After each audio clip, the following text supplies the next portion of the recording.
Ndugu makandarasi na wadau wa sekta ya ujenzi, naiagiza bodi ya usajili ya makandarasi kusimamia kwa vitendo kwa kuwachukulia hatua kali makandarasi wote wanaothibitika kukiuka wajibu wao.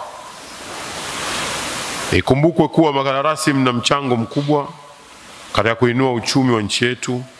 Pale makandarasi wanaposhindwa kutimiza wajibu wao, wanachelewesha wananchi kupata huduma zinazokuwa zimekusudiwa, na pia wanaitia serikali hasara. Na ndio maana mathalan juzi nilipata nafasi ya kwenda kukagua barabara kule Tanga, na nikakuta mkandarasi mzembe na tukamchukulia hatua. Lakini vile vile sikuishia tu kumchukulia hatua ile niliyotangaza pale. Nimewaagiza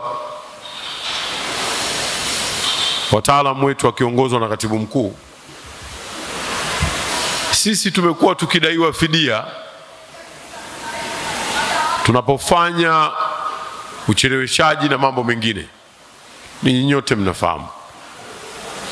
Sasa yule mkandarasi hatudai sisi, tumemlipa fedha zote, lakini yuko nyuma ya muda kwa kiwango kikubwa sana. Nimewaagiza wataalamu, serikali inapaswa kumdai fidia yule pia kwa sababu ya uzembe aliyoufanya. Na kwa hivyo bodi ni lazima musimamie vyema mambo ya namna hii kwa miradi yote nchini.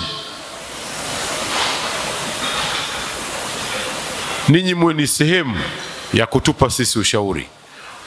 Hata kwa hawa makandarasi wa nje, msituache bila kutupa ushauri juu ya performance zao. Ndugu makandarasi na ndugu wadau wa ujenzi, napenda kuwahakikishia kwamba serikali ya awamu ya 6 inayoongozwa na Dr. Samia Suluhu Hassan, Rais wa Jamhuri ya Muungano wa Tanzania, iko pamoja nanyi na inathamini mchango wenu katika uchumi wa nchi yetu, na hivyo mkijipanga inavyopaswa mtafanikiwa na kuongeza mchango wa makandarasi katika kuendeleza uchumi wa nchi yetu.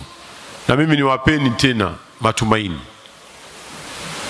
Najua jambo ambalo litachukua muda mwingi sana kujadiliwa katika mkutano huu wa mashauriano ni madeni ya makandarasi.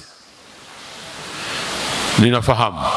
Mimi naomba niwahakikishieni, ninaposema ni maelekezo ya Mheshimiwa Rais Daktari Samia Suluhu Hassan ya kwamba tutakapo kila kitu tunachokipata kipaumbele kiwe ni makandarasi wa ndani, ninasema hivi kwa dhati.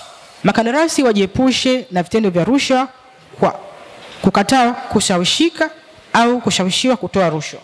Washindane katika haki ili kupitia michango wao katika makandarasi wakuza uchumi wa nchi yetu. 4. Makandarasi waungane na kufanya kazi kwa ubia, joint ventures. Pia zinapojitokeza fursa za miradi mikubwa. Hii itawezesha kutimiza vigezo vya zabuni za miradi mikubwa na kuitekeleza kwa ufanisi miradi hiyo.